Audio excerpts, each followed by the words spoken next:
Well, hi everybody, and welcome to this, our first episode of a little blog we're doing on Facebook and YouTube called The Hippie Trip.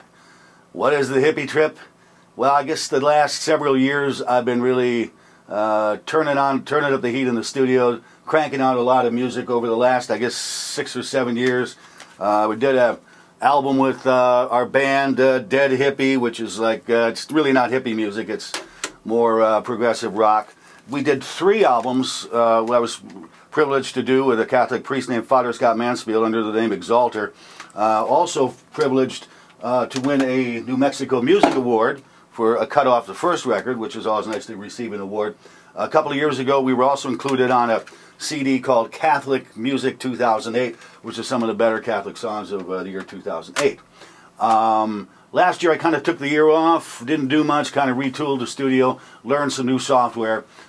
This year I started late in the spring laying down some tracks for a concept that I'm calling the Hippie Trip. I don't know if that's what we're going to call the CD when it's done, but basically what we're doing is taking all these old songs from the late 60s, the psychedelic songs from the late 60s, and not the Beatles or the Stones or Hendrix or CCR. I just didn't feel that those songs should ever be covered. So I'm covering some lesser known stuff, but stuff that a lot of people I bet will be familiar with. And of course, as Simon Cowell says on American Idol, try to make the song your own, and we've been trying to do that. So the last several months I've been squirreled away in here, knocking out drum tracks, knocking out bass tracks, guitar tracks, some vocal tracks. Between now and the end of September, we're going to try to put the icing on the cake and finish off the project. So we thought we'd bring you guys along for the ride.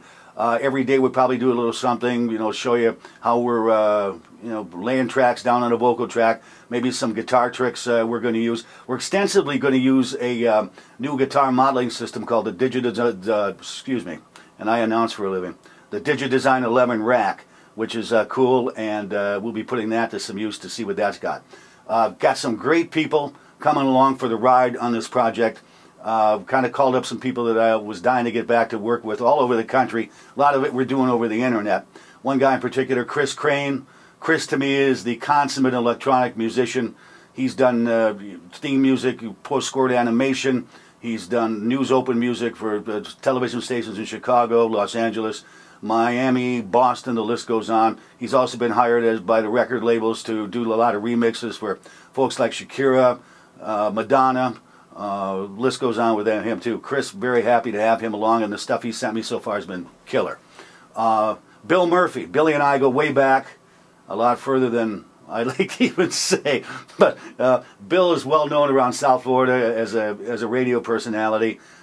He also fronts his own band, Nobody's Fault down there, very successful band as a singer. Bill's a great singer.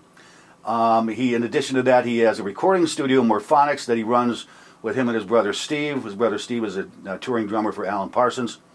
What else does Bill do? I mean, I don't know how this guy has any time to even work with me. He's the PA announcer for the Florida Panthers NHL hockey team. And what else? Oh, he just started a new web show, and you got to check it out. It's BillMurphyShow.com, BillMurphyShow.com. And it's a half-hour webcast where he talks to people from all walks of life. It could be his paper boy, could be a big celebrity, but Bill seems to have a knack for finding something interesting in everybody that he talks to. There's a lot of guys out there that are jacks of all trades that don't do anything well, but Bill's one of these guys. He's a master of all trades. He does everything well, including sing, so I'm really excited to have him singing. Rick Wilson, my bass player that I worked with in Dead Hippie. I've known Rick a long time. Rick comes armed for bear. He's really internet savvy, and we've had some luck doing some killer bass tracks from him over the net.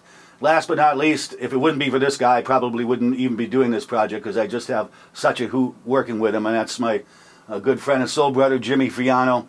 Jimmy and I go way back. We worked on a lot of projects, and most of all of them have been a ton of fun. I can't do a session with him in the studio without walking out with a sore jaw from laughing. Jimmy's an excellent guitar player, a lot of taste, a lot of range, a lot of style. You're going to see a lot of that on this blog between now and the end of the month. Jimmy's actually coming in to the studio from South Florida. He'll be here the rest of this week, so we'll probably see him in the next couple of days in here turning out some stuff. So it should be interesting. I just thought, I don't know what I'm going to do with it when it's done. Don't know if I'm going to do it. I'll probably end up doing a CD. Don't know if I'm going to try to market it, what I'm going to do with it, but I like the song so far, and it's just a lot of fun for me to put them together.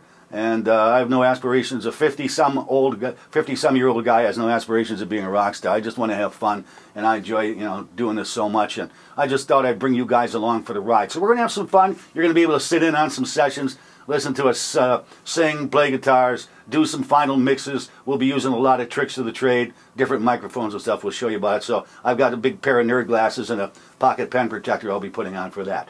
So that's what the Hippie Trip is all about. That's episode 1. So until tomorrow, peace.